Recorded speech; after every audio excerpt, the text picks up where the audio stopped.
Hello listeners, I'm Patricia Rossi, Vice President of Engagement for AMS.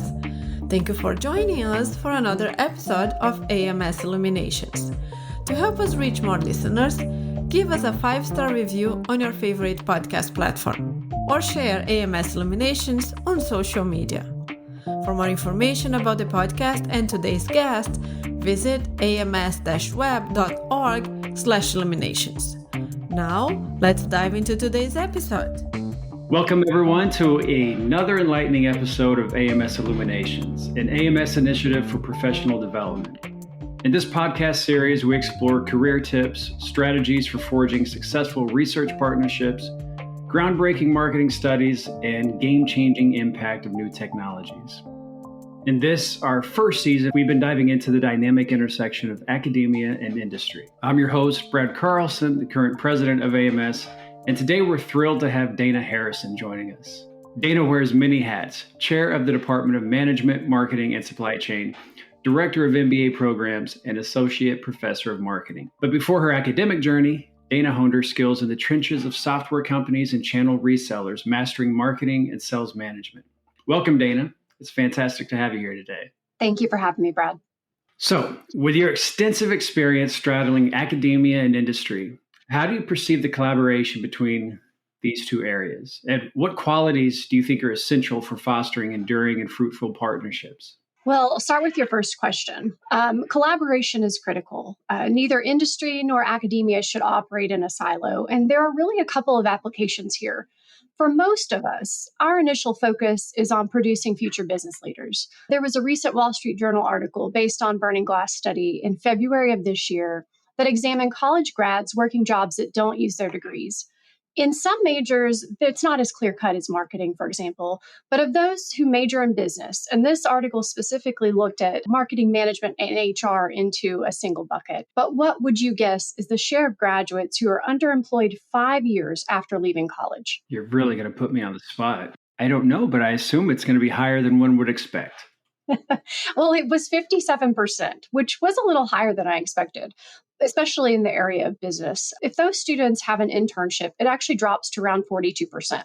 Now, we know that 0% would be nice, but it's really not realistic. So when we learn of these results, we should be examining what we're doing now and how to make changes to increase the opportunities for our graduates. We all have a role to play, and we all have programs in place to support student development. But what improvements can be made? So could we steer our students towards more industry-recognized certificates? There's always room for improvement, and our alumni and regional employers are excellent resources to help begin these types of conversations. Next is actually in the area of research. Last year, there was a Forbes article about whether academia could keep pace with industry in the area related to AI. The person being interviewed said that blind spots exist in both industry and academia.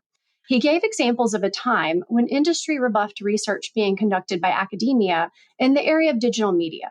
But some of that research is actually now the foundation of the industry. So there are important lessons for us here. Listening to each other is important, but don't be afraid to take risks and create something new that you see as valuable. He extended some of this advice to really suggest that we become comfortable learning things outside of our field to develop a diverse set of skills. This is also a helpful reminder for marketing academics exploring the areas of advanced analytics, such as AI, because not all the answers actually lie in marketing literature. Academics strive to really contribute to industry through their research, while also preparing future business leaders with the necessary knowledge and skills to make a significant impact. So a strong foundation of collaboration between industry and academia is really essential. And in terms of the qualities, while many qualities are important, a few really stand out. Establishing clear objectives, being flexible and adaptable, and having strong communication and listening skills. These aren't groundbreaking suggestions, but it is important to approach collaboration strategically by developing shared objectives or understanding as one of the first steps. So that answer kind of sheds light on, or at least gives me some thought about the way in which we collaborate between academy and industry. And one of the big challenges there is the pace of industry demands, especially given how rigorous and meticulous academic research can be. How do you marry these two worlds to ensure that we have relevance and impact in our research and the implications for industry? Yeah, this is a tough one, Brad, and actually something that we discussed even at the most recent AMS conference in Coral Gables. And we know that industry often seeks rapid responses, while academic processes and schedules typically progress at a much slower pace. Your question was specifically related to research, but it can be challenging not only in the area of research, but also if we think about curriculum development, as well as collaboration with companies on class projects. We all strive to be forward thinking and innovative, and this involves continuous improvement. But let's say I want to make a major curriculum change right now. That modification couldn't even be implemented until August 2025, and that is over 1 year away. So research is impacted similarly.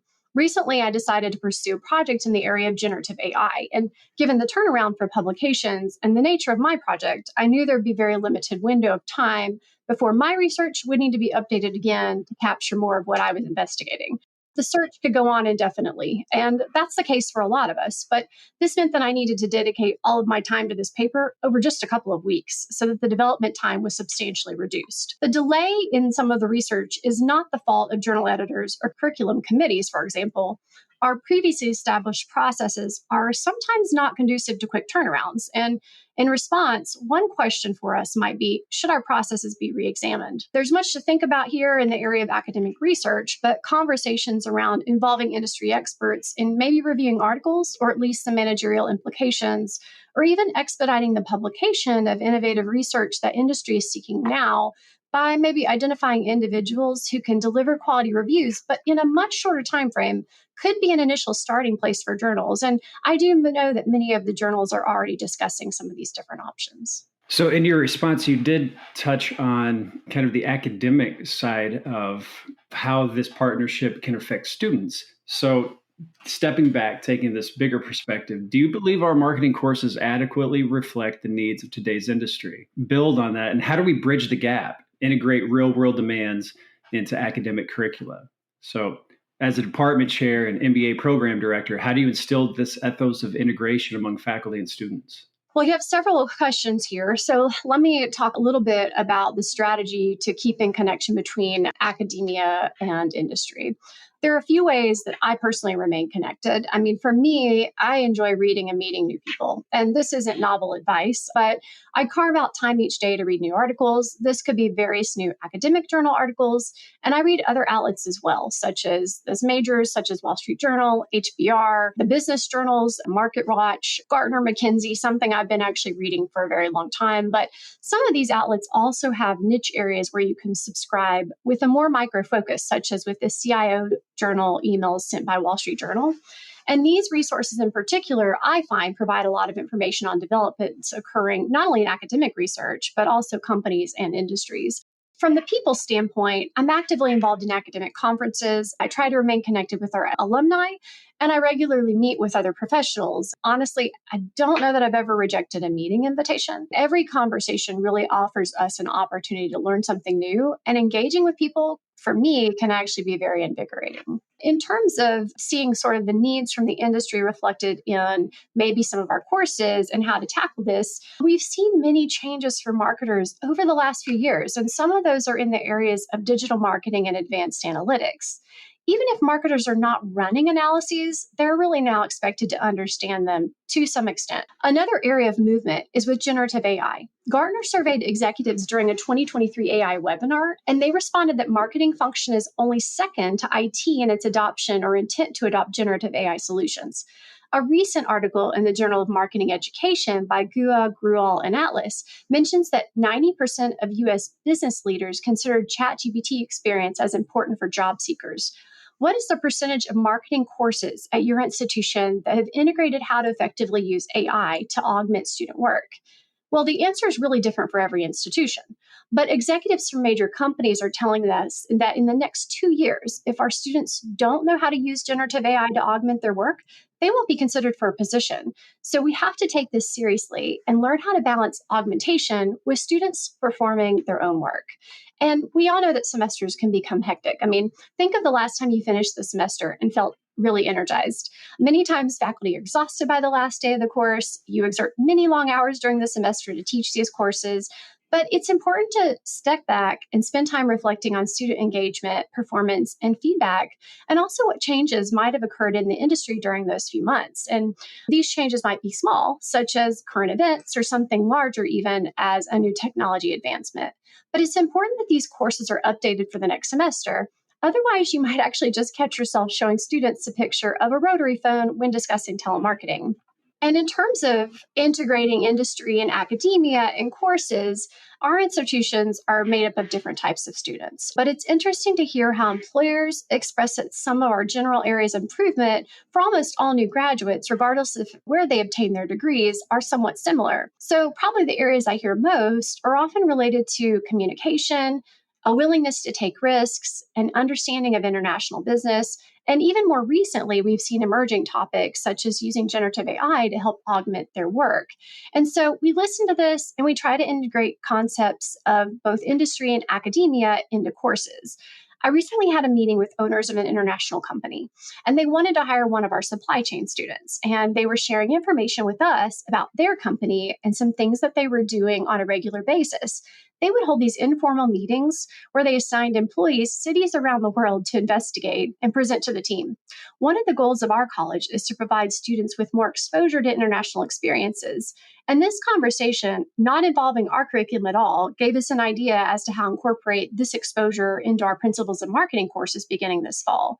There was another similar situation with the company that brought 20 faculty and students of ours to their headquarters a few months ago.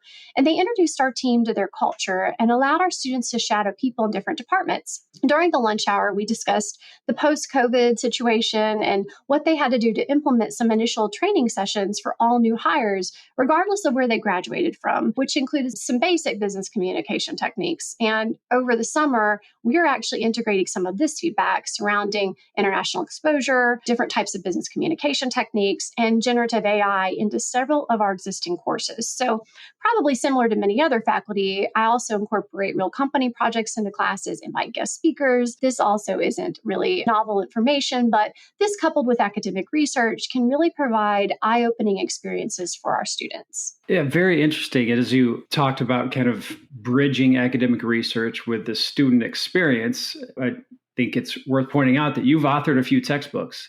And one of them, The Essentials of Marketing Analytics, tackles cutting-edge business models and advanced analytical techniques.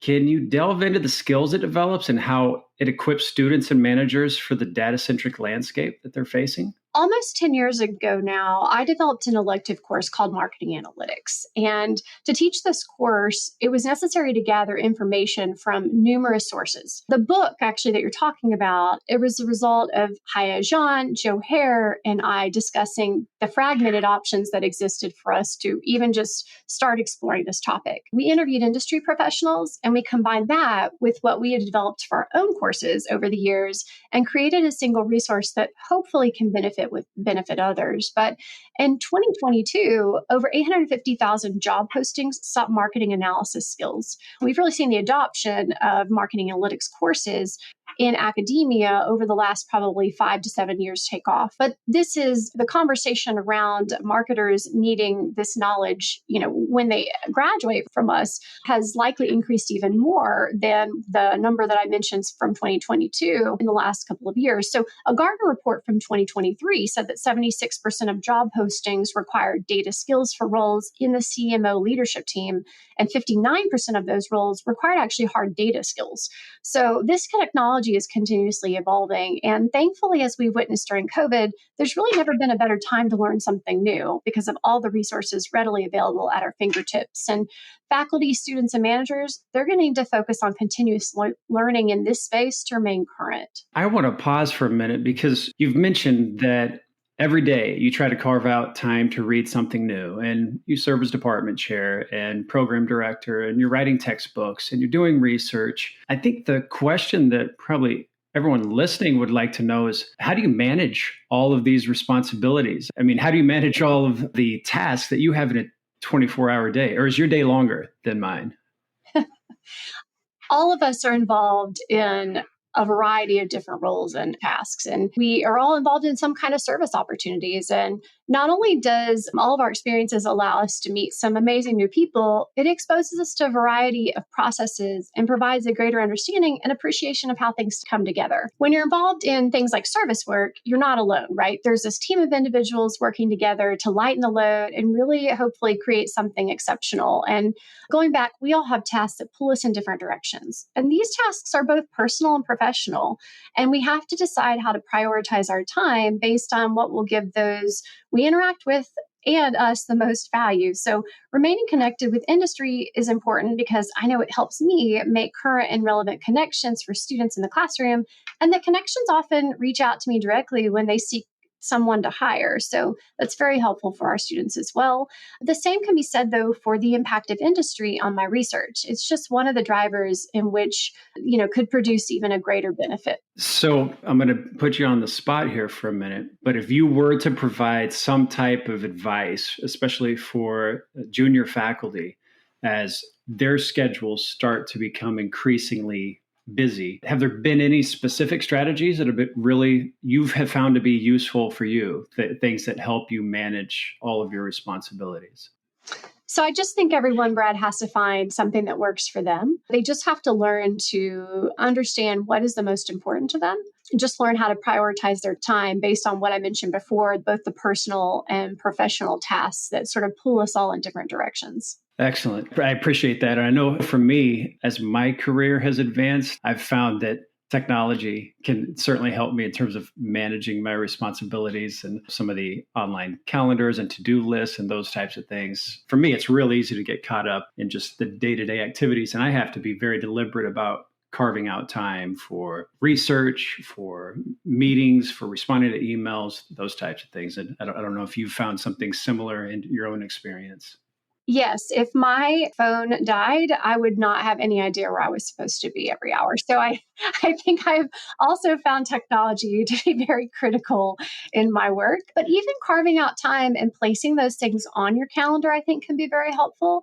I know some people do that. I don't necessarily do that. I don't say, from 10 to 11, I'm going to read.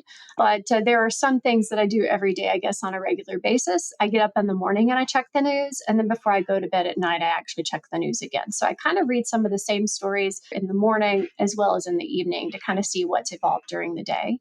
That is an area, that is a sort of a tip there for someone. And these are small steps. And again, not really novel, suggestions, but I think it's good to talk to other people because they might be using a tool that I might benefit from that I just didn't realize existed. So I think that it's helpful to have these conversations with your fellow research colleagues or fellow colleagues from other institutions and talk about what others are doing in terms of how they manage their time as well. Yeah, absolutely. I know the to-do list I use should be more appropriately labeled a wish list of things to do because I very rarely get to them in the order or at the time. It's just kind of a general suggestion. I knew someone, we talked about these to-do lists, and I knew someone that used to put things down on the to-do list that they had already accomplished.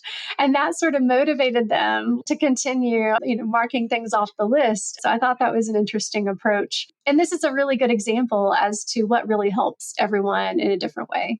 As you were talking about some of these suggestions, you mentioned the role of technology. So if I'm to kind of shift our direction for a moment, as we look ahead, what types of transformations do you foresee in the industry, particularly with ongoing advancements in AI? You've already mentioned, some of your interests in AI. There's a lot on the horizon. What's it look like in your eyes? The use of AI in business, and particularly generative AI, is going to continue to dominate, I think, the conversation. There was a recent podcast that I listened to where an executive from Microsoft said that last fall they were tracking 80 AI startups, and now they're actually tracking 8,000. So we're not only witnessing the advancement of Gen AI, we're also seeing the expedited integration into more and more of the tools that we're actually using. And just yesterday, I read an article about US Bank. I don't know if you've seen this or not, but They used their own data in an AI tool to develop synthetic audiences representing the bank's 6 core targets. The audience members were then used to test the strategy of a new campaign called The Power of Us. So you can Google it and find the story if you want more information, but the avatars actually understood the meaning of the campaign, which reflected the collaborative capabilities between the bank, employees, and customers. And so we're really witnessing the increasing power of AI and the substantial growth in a variety of use cases. What's coming next? I'm not sure necessarily, but hopefully marketing academia can be part of this conversation. Thank you, Dana, for that response, as well as all the other insights that you've shared with us today. We still have a lot to discuss, but that conversation will have to wait for our next episode of AMS Illuminations. Be sure to subscribe to AMS Illuminations and don't miss out our episodes. If you have a question or topics you'd like to be up for discussion on AMS Illuminations, email ams-web@outlook.com. For more information about AMS and AMS Illuminations, visit ams-web.org.